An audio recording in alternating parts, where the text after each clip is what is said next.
انت يا جاسر بتعرف ايه عيوبك وايه مميزاتك؟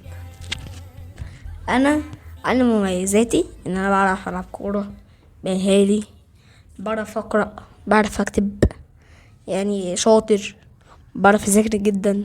طب عيوبك؟ انا لسه بكمل. مثلا بعرف اذاكر دراسات وعلوم، بعرف اذاكر اي حاجه.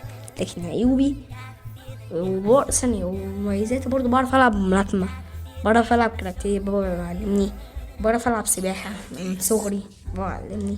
لكن عيوبي ان انا مثلا يعني لما بجري كتير، مثلا بجري كتير، فلما بجري كتير قوي حرفيا ببقى تحسيني كده خلاص مش قادر، يعني انا ممكن انام فيها.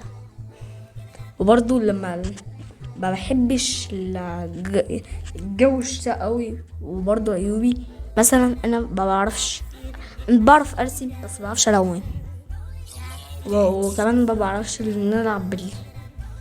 تمام. بس زمان كنت بعرف العب بلي جدا، لكن دلوقتي على قد.